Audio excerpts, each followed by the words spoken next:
myself, but my name is Alex Cross. I'm the Director of Member and Chapter Programs at Tau Beta Pi headquarters. I've probably already talked to several of you. If not, it's great to meet you. I'm looking forward to meeting you in person at the convention at the end of September, beginning of October. So we're going to break the call into two pieces this evening. The first will cover the registration system, and then we're just going to share some of the high-level overview of the convention as well. So if you've already registered, this part will kind of be a little bit redundant, but we will get into some updates and just a business overview of the event after that. So if you have not already, the registration system is tbp.org/tbpconv. As I go through this, you may see a different set of options than I have, but it's this general system is much the same. So I'm going to jump in. Probably every one of you on here will be registering as a current member, and that's just somebody who served or is already initiated into Tau Beta Pi and on our records. The other two options would just be those who are non-members, such as myself and our petitioning societies that will be attending. We also have an option for elected candidates, so those who will be initiated but have not been officially added yet. But we're going to assume that you're a current member. We'll go through it like that. I'm going to use a current member record, somebody I know, and we will kind of simulate the registration process with their member record. So you'll see this page. You'll just provide your general information. If you have any issues, it's probably because we have the wrong graduation year for you. If that ends up being the case, then just let us know and we can update your graduation year in the system. It'll pull your current member information. You'll have to set up a new password. If you've registered for a previous convention that is not maintained year to year, you must set up a new kind of profile and account again. So no worries trying to remember a previous one. It will require that you provide your t-shirt size. We're providing long sleeve t-shirts to all attendees of the convention, so be sure to list that there. You'll just be asked two quick questions. We have the unique opportunity, since convention is in Knoxville, Tennessee this year, to actually visit headquarters. So if you're interested in that, just make sure you strike yes, and that helps us with planning purposes. You must change your password. I'm not going to do that. So we have a set of policies. I'm not going to read everything all to you, but I would encourage or strongly focus on reading through each of these. They cover professionalism. They cover our approach to COVID-19 at this year's convention, photo release, and our airfare ticket policy. Do not do like I'm just doing right now and just agreeing to everything, but I'm just going to go ahead and agree and accept throughout. And then that'll take us to the next page. Again, mine might look a little bit different from yours. Some things like our headquarters options will not appear, but in general, it will look much the same. Once you reach this point, you'll be greeted by your dashboard that pretty much covers all of your convention registration information. It will show your current progress. It also had this video, which is similar to what we're doing right now, but it's about 2 or 3 years old, so some of the instructions will be a bit different. It also has a couple of links back to what you just agreed to on the previous page, and also some of the specifics that we're going to cover later in this session as well. I'm going to jump into the convention status. If you are the voting delegate, and that is the member who has been designated on your convention credentials to vote on behalf of the chapter, which is the majority of our student attendees, you want to make sure you select voting delegate. If your chapter is sending an additional attendee, they will likely be a non-voting delegate. Chapters are only entitled to 1 voting delegate each. So I'm going to go do a voting delegate. You'll want to select that you're a collegiate chapter voting delegate, or in the rare case, if we have an alumnus on here, you'll be an alumni chapter voting delegate. And I'm just going to, here you would select the chapter that you're voting on behalf of, so make sure you check that correctly. Do here. And then we're taken back to the dashboard with one piece done. Moving on, we'll have our committee preferences. At the top here, it'll bring up a link, which we're actually going to discuss later when what our committees are responsible for at this year's convention.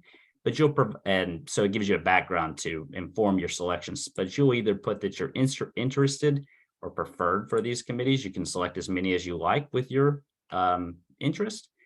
We hope you'll take a look and make sure which ones you're actually interested in, and we can best serve the convention that way.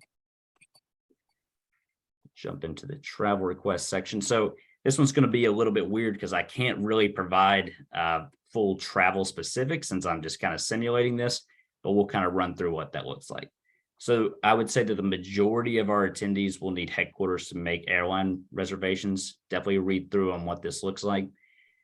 We make it in nice, big, bold letters that you need to provide your exact information as it is on your ID when filling out this form if you are having us purchase a ticket. If it is wrong or incorrect, you could risk not being admitted to your flight. So make sure that this is key, make sure this is correct. You'll provide your departure information and where you would like to return to here. Once you provide any specifics as well, you'll submit your responses. Now, this is a point of confusion for a lot of our attendees. Once you submit your responses, if you are going through this option, you cannot proceed until our travel agent updates your travel plan in the system. You'll receive an email with your tickets at that point, at which time you could then come back into the convention registration system and finish the final 2 or 3 steps that we're about to walk through. Back up top, if you are making your own airline reservations, you will come in and provide those on the next page. I'm just going to say that I'm driving to keep this nice and simple. And those are chapters that are within a certain distance are able to drive for a mileage reimbursement. So I'm putting that I'm driving. I am going to select that I'm going to arrive on Wednesday, which I believe we encourage everybody to do. And I'll just put that I'll be there at 1 p.m. And I am departing on Sunday.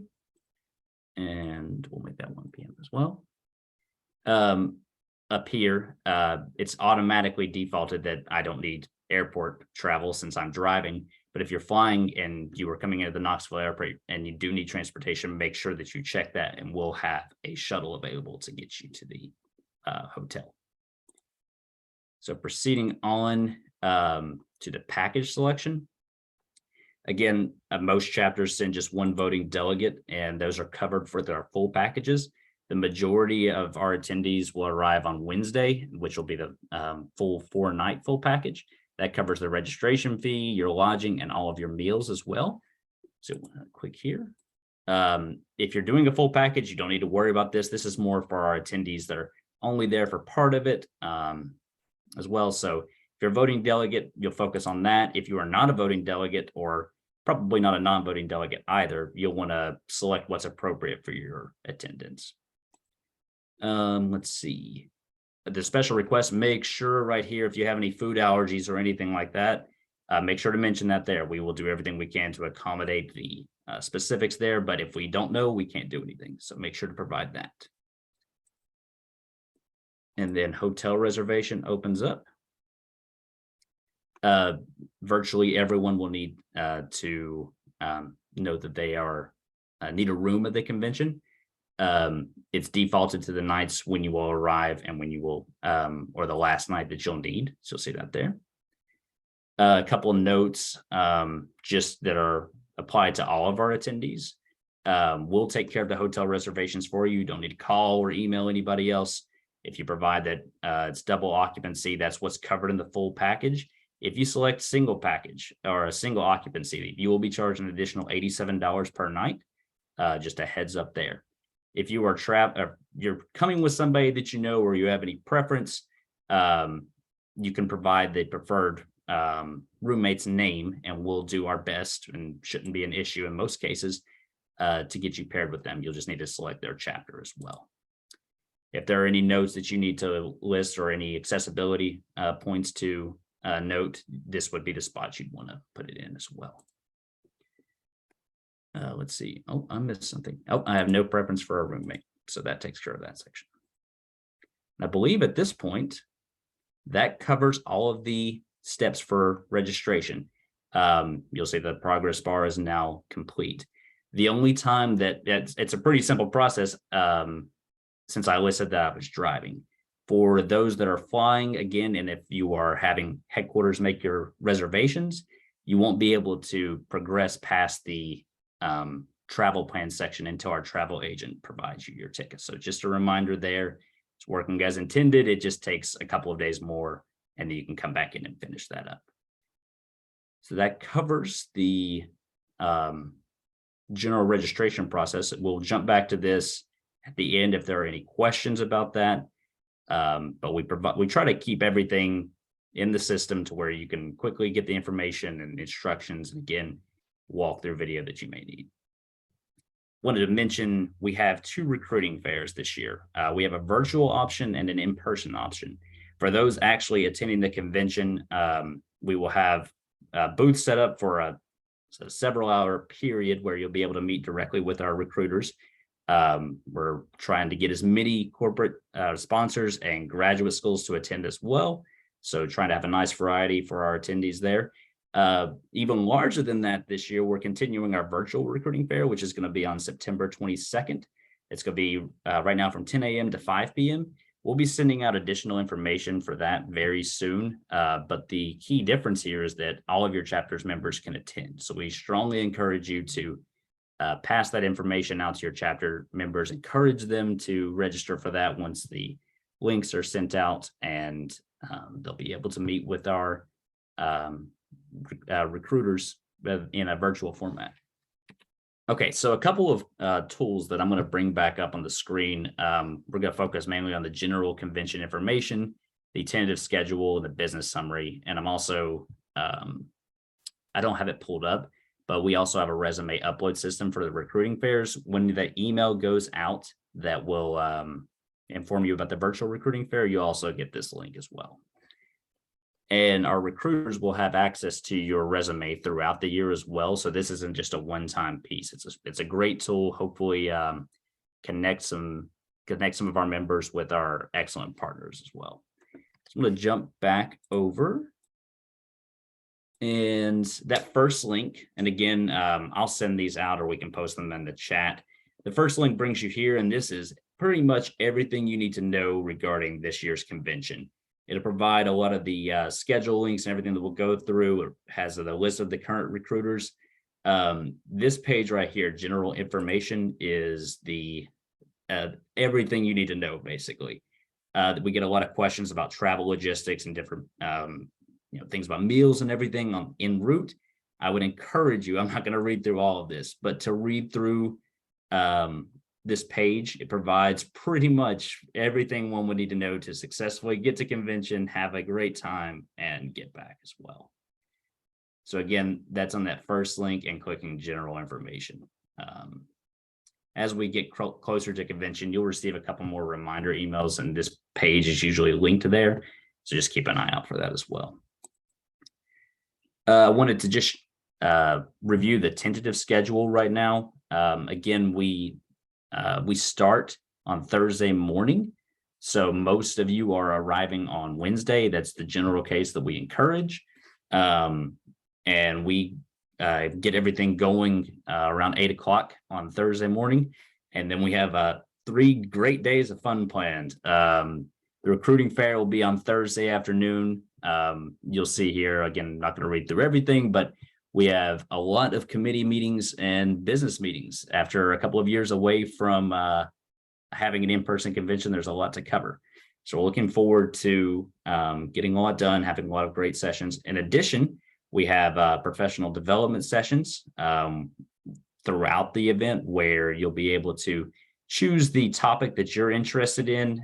We have great speakers with years of experience that will provide, a talk that you can engage with and learn a lot from to bring into your personal careers. Again, this is going to be available, so you can just check that out. But we have got several banquets and everything as well.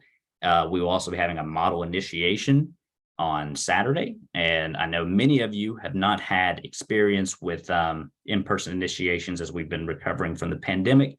So this will be led by, I believe, officials and the hosting chapter to help provide guidance on how to hold an ideal initiation.